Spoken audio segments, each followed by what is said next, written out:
Drama जंजीरें की episode number 4 के अंदर सुबह सुबह ना रबिया रेस्टोरेंट खोल रही होती है कि मुदस्सर आलम आ जाता है। मुदस्सर को असल में रबिया से मोहब्बत होती है और वो इसका इजहार नहीं कर पाता, लेकिन वो रबिया को देखने के लिए ना इस्लामाबाद से मरी की तरफ आता है। और यहाँ पे ना जैसे रबिया को देखता है, रबिया पहले से गुस्से में होती है क्योंकि कल उसके साथ एक ऐसा वाक़या पेश आ चुका होता है कि वो किसी को बता नहीं सकती। होता कुछ ऐसे है कि तूरसम रबिया का रिश्ता लेके आता है और साथ अपने बंदे लेके आता है और मिठाई वगैरह लेके आता है और कहता है कि रबिया मैं तुमसे शादी करना चाहता हूँ। रबिया को इस बात पे बहुत ज़्यादा गुस्सा आता है, उसकी मिठाई फेंक देती है, लेकिन दूरसम को भी गुस्सा आता है। वो रबिया के भाई को ऊपर उठा लेता है और कहता है कि मैं इसको मार दूंगा अगर इसने दोबारा मेरी लाइफ में दखल अंदाजी की। रबिया उसके मिन्नते तलने करती है, तब जाके वो उसको छोड़ देता है और कहता है कि 10 दिन बाद मैं दोबारा आऊँगा और इस बात में बारात साथ लेके आऊँगा, तुम तैयार रहना।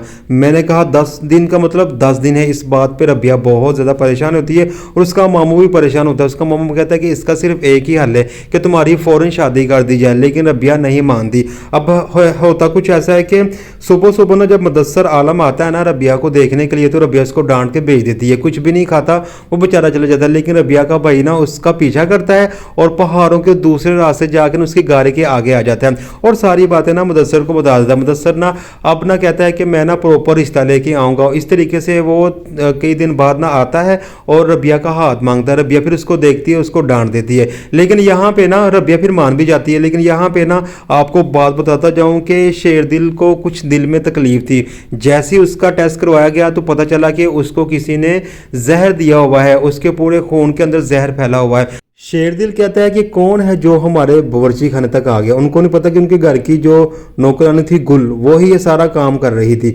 लेकिन इसके बारे में किसी को कानो कान खबर नहीं थी कि वो बातें भी सुनती थी और जमर्द के ज़रिए तोसम और ज़ाफ़रान खान तक पहुंचाती थी।